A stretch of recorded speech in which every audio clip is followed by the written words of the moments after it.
Worship is not a bad word in paganism. Because many of us come from a more hierarchy-enforced religious background, we tend to push away notions of that previous faith.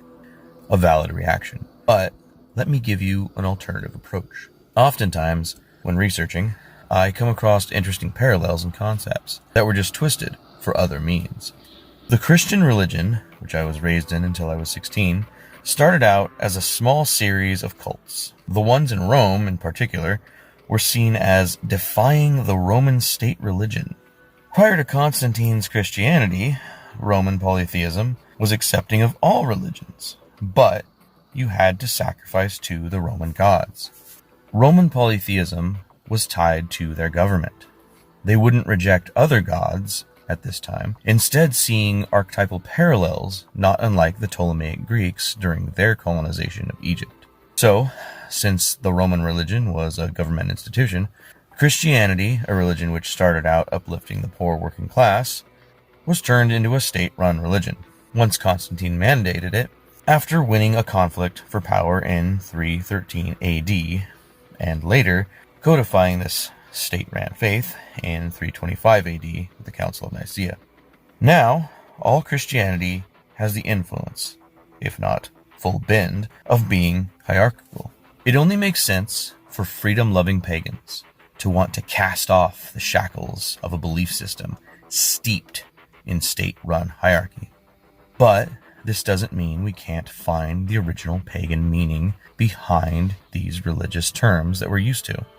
Even Christianity's parent religion, Judaism, shares polytheistic roots as it was once Canaanite polytheism itself. Worship comes from the Old English worthskip, meaning to give worth, according to etymonline.com.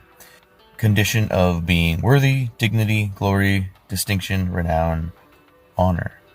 It's literally just showing how much you value and cherish someone. When you tell your spouse how much they mean to you, or your child how proud you are and how much you love them, those are forms of worship. The Christian idea of appealing to an invisible power by saying how unworthy you are for being the filthy sinner he designed is not the only way to worship. Work with.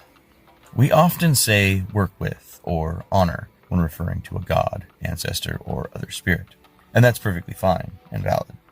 The gods are not overlords to be kowtowed to.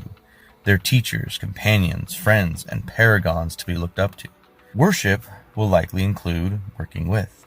When we offer and sacrifice, we're giving as we would to a friend, building relationships, not currying favor to an overlord like they were some sort of celestial mob boss. We've known each other many years, but this is the first time you ever came to me for counsel, for help. So, don't shy away from certain religious terminology. Look into it, examine its origins, and worship as you please. Skull!